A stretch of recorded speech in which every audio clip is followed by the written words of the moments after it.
name is Teresita Blanco, the artsysister, and today we're reading La Casa. We're going to see if we can finish off this book. Alright.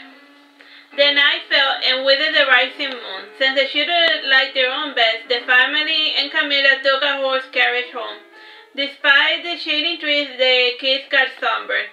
Camila made a mental note to acquire some ointment cream. Angelica first took her kids home before walking Jana Maria back home. Jana Maria used the spare key to let herself inside. Everyone in the neighborhood knew that he was hidden under the rug. The thieves never bothered to give Ricardo a visit because they knew he was dirt poor. Whatever money he made was always spent away in rum. Jana Maria found her father passed out outside in the garden. He was without his shirt, sitting on a rocking chair. He had barf on his cheek, and his head was sunken into his head. Jana Maria saw his figure painted under the moonlight. He looked so peaceful in his sleep. His face was almost kind even. Jana Maria pondered if the moon was going to take her father tonight. Jana Maria was not so mean-spirited to wish for the moon to come for him, but she would not mind it either way. She sighed and she went to sleep in her small bed. She did not even bother to bring a blanket for her father. That night, the moon did not come for Ricardo. Chapter 14. The Moon Cometh. The last day that the Mason family lived under the house started like any other day. The children ate scrambled eggs for breakfast with rice and beans. The mother and father had the same morning shift, so they would both be at home. Since Angelica had spent her more time with the kids, Eduardo decided to pick them up from school. In the meantime, Angelica was sewing some curtains. She wanted to doll up the house a bit. From time to time, the sewing machine would run for longer than what it should, which was a bit annoying. Angelica blamed it on the archaic mechanic pedal, but there was a different reason for it. Meanwhile, Irina was drawing the card. Smiling, she said, "The cards tell me my son is going to be rich." "When?" asked Angelica. "Eventually. He has a split tongue, so he's well-spoken. His speech is going to get him really far in life," said Irina. "If you say so, mother, but all the money in the world doesn't matter in a place such as this," said Angelica. "Again with it, I'm telling you. I'm not going, and neither are you," said Irina. Angelica did not press the issue. She was going to have her way with and without her mother. She could not govern her life forever. As for the children, Efracio was in school talking with his friends during recess. He said to the penguin, "I'm going to leave you mine at Daddy with all the games. Are you certain? Don't you want to leave it for Jana Maria?" asked the penguin. "Nah, she's coming with us. Lucero said so, and when Lucero wants something, Mom and Dad usually give her what she wants for the sake of peace."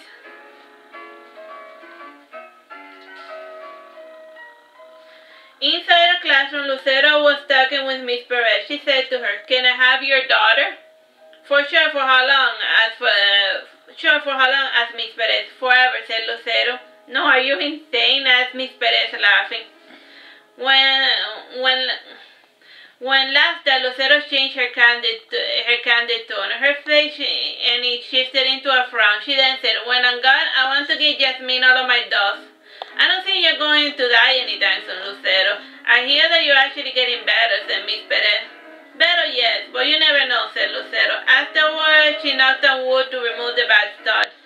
The following afternoon, the children were taken to the nearby museum. They saw the statues of dinosaurs. Lucero looked inside the sewer grid because she thought she heard a strange hissing. Inside, she thought she saw a dinosaur passing by. The kids had heard stories about cloning experiments in Havana.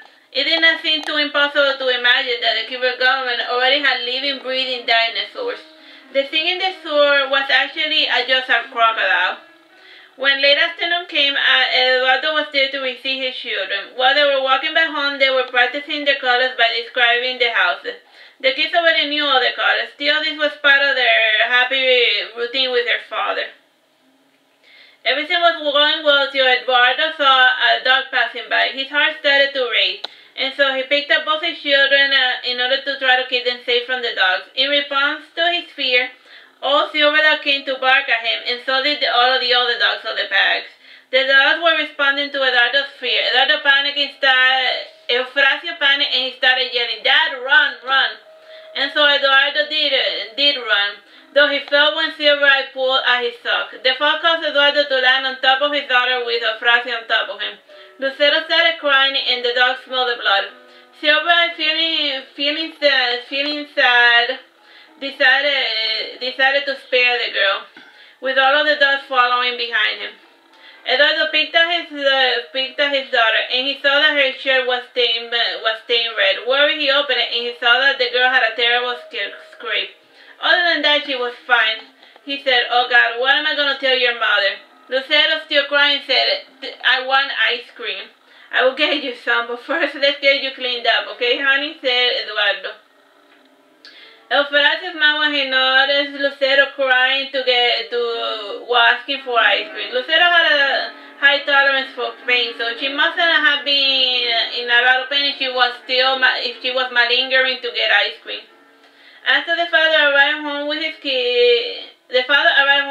children. Angelica saw the girl and her husband's pitiful face. He cleaned the wound without saying anything. Before going out the door, he said, "I'm going to go buy ice cream." "Why?" asked Angelica. "Lucero wants some," said Eduardo. "Aren't we saving for the trip?" asked Angelica. "I have come to realize something. In the past, I said that it was important to save up while you have money, because when you don't have money, then there was nothing to save. But the money in the bank is useless, and I would rather use it now than deal with some unforeseen calamity. Nothing in the future is for certain. We might get run over or mauled by a dog, and then the money will just be sitting there rotting," said Eduardo. Angelica said, "What is truly bothering you?" "I don't know. I haven't been happy in a long time," said Eduardo. After Eduardo returned home with the ice cream. It was partly melted, but Lucero still dug into it nonetheless. From time to time, she would take a spoonful and feed it to her brother. She was halfway done with the dog when she said, "Woof, I'm full. You can eat the rest." Euphrasy smiled and went to dig in, but Irina said, "No, you're going to spoil your dinner, and you, Lucero, I hope you did not spoil. I think you had too much ice cream." "Oof, I'm full." The family had dinner, with the exception of Lucero. When it came time to go to because she was full of ice cream. When it came time to go to sleep, the house was closed. Around midnight, Lucero awoke from bed to go do her business. After finishing, she noticed that the window in the kitchen was open. It also had no bars. Slowly, on her tiptoes, she walked back to sleep with her grandmother.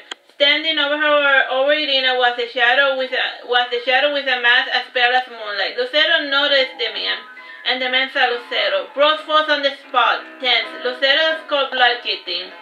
She then went to lie back down in bed, and she turned her back to the stranger. The man with a white mask breathed a sigh of relief. He resumed his midnight looting before the party. On his way back to his home, the man ran into Silver. The moonlight gave a strange supernatural glow to the old dog. Silver howled in the same fashion as a wolf. The teeth started to run, but Silver was swifter. The man was mauled by the stray dogs, and he bled out in the street with his face facing the moonlight. With his last bit of strength, he removed the mask. Laughing, Ricardo said, "So you have come for me at last, Moon." Alright, and that's the end of La Casa. Alright, how much time we have? 6 minutes. Oh, well, I guess I can read you the epilogue. Okay. It has been 5 years since the Mason family left the house and Cuba for that matter. Together with Jana Maria and her sister, they are living in the States in a comfortable two-room apartment in the prestigious city of Hialeah.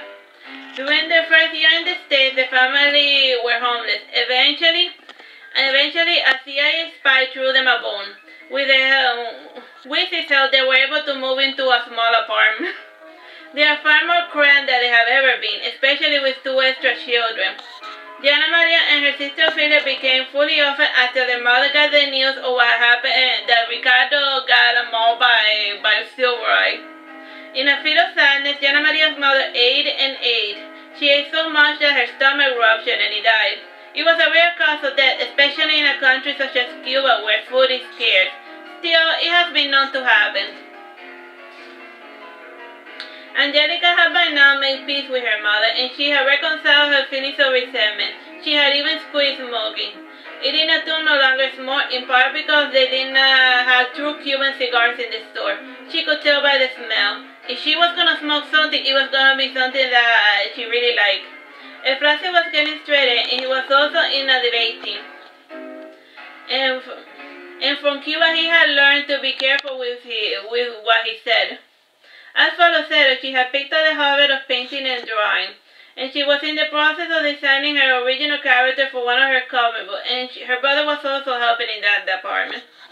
Meanwhile, Jana Maria was excelling in math and science, and she was planning to become a dentist when she got bigger.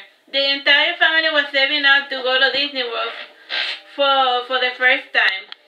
And the others, well, Judas moved to Spain with his wife, Mrs. Perez, and little Jasmine. Judas opened a karate studio and is still teaching. Mamadou too left for the state, and he changed his name as well. And he was currently living in Key West with the person he forsook naming country with. Kuro Silver continued life as before. The departure of the Mason family did not change much about his life. He died at the ripe old age of 24, and his descendants are still announced in Pinar del Rio, though from time to time the government tries to call the stray dog population. As for the house, it still sits there uninhabited. In the future, it might turn into a little tourist village, or even a little Airbnb. Nobody seems inclined to go live there because it is rumored to be haunted. Though the hauntings have a simple logical explanation, it is a lot simpler and a lot more fun to imagine that the house is haunted. Well, now we're really officially done with the house. Bye bye and God bless.